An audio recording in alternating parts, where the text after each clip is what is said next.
আসসালামু আলাইকুম প্রিয় দর্শকবৃন্দ। আপনি যদি সৌদি আরবে চাকরি বা ব্যবসা করেন তাহলে ইকামা নবায়ন করা আপনার জন্য অত্যন্ত গুরুত্বপূর্ণ একটি বিষয়।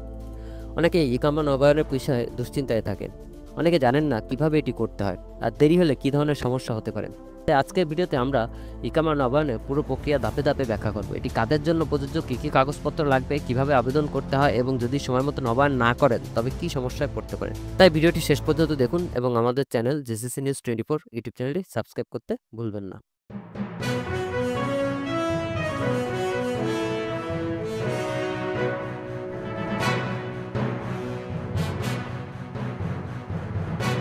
প্রথমে আসি, ইকামা নবায়ন কেন গুরুত্বপূর্ণ।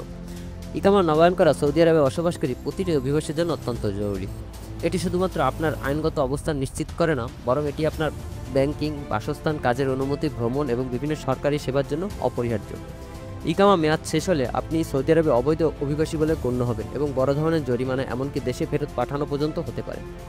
ইকামা নবায়ন সাধারণত স্পন্সর বা কফিলের দায়িত্ব, তবে অনেক ক্ষেত্রে কোম্পানি বা ব্যক্তি নিজেই এটি করতে পারেন, বিশেষ করে যদি তিনি স্বনিয়োজিত বা সেলফ এমপ্লয়েড বা ব্যবসার মালিক হন।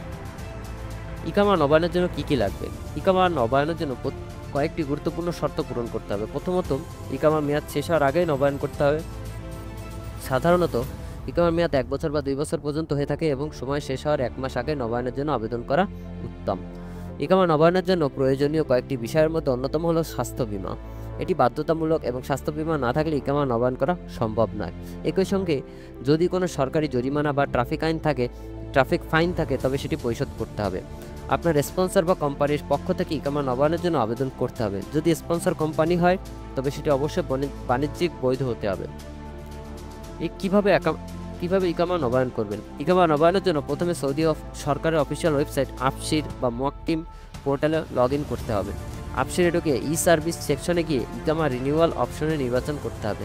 এরপর আপনার ইকামা নবায়নের জন্য প্রয়োজনীয় তথ্য দেওয়া হবে এবং আপনাকে নির্দিষ্ট ফি পরিশোধ করতে হবে। ইকামা নবায়নের বর্তমান ফি অর্থাৎ বর্তমান খরচ হলো 1 বছরের জন্য 650 রিয়াল, 2 বছরের জন্য 1300 রিয়াল। ফি পরিশোধ করা যেতে পারে সাদ্দাত, অনলাইন ব্যাংকিং বা ব্যাংকের মাধ্যমে। এরপর স্বাস্থ্য বীমা আপডেট নিশ্চিত করতে হবে, কারণ সৌদি সরকার প্রতিটি অভিবাসীর জন্য স্বাস্থ্য বীমাকে বাধ্যতামূলক করেছে। বীমার কভারেজ আপডেট করা না থাকলে ইকামা নবায়ন হবে না। সবকিছু ঠিকঠাক থাকলে সাবমিট বাটনে ক্লিক করলে আবেদন প্রক্রিয়া সম্পন্ন হবে এবং আপনি SMS বা আপসির আপসির নোটিফিকেশনের মাধ্যমে কনফার্মেশন পাবেন। ইকামা নবায়নের দেরি হলে কি হতে পারে।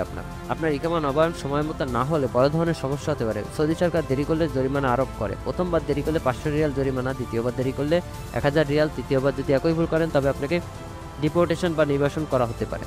সুতরাং সময় মতো ইকামা নবায়ন করা অত্যন্ত গুরুত্বপূর্ণ। আপনি যদি নবায়নের শেষ সময় পার করে ফেলেন তবে জরিমানার পাশাপাশি সরকারি সেবা যেমন ব্যাংক ট্রানজ্যাকশন, সরকারি কাগজপত্র প্রক্রিয়া, এমনকি নতুন চাকরি গ্রহণ বন্ধ হয়ে যেতে পারে। ইকামা নবায়নের সময় কিছু সাধারণ ভুল করে থাকে সবাই, সেগুলো হলো অনেকে ইকামা নবায়নের সময় কিছু সাধারণ ভুল করে থাকেন, যেমন সময় মতো ফি পরিশোধ না করা, স্বাস্থ্য বীমা আপডেট না করা, ভুল তথ্য প্রদান করা, কোম্পানির পক্ষ থেকে দেরি করা। এই ভুলগুলো এড়াতে নির্দিষ্ট সময়ের আগে নবায়নের প্রস্তুতি নেওয়া জরুরি। ইকামা নবায়ন সহজ, তবে সঠিকভাবে এবং সময় মতো না করলে এটি বড় সমস্যা হয়ে দাঁড়াতে পারে। যদি আপনি সৌদি আরবে বৈধভাবে থাকতে চান তাহলে অবশ্যই সময় মতো নবায়নের জন্য সব শর্ত পূরণ করুন।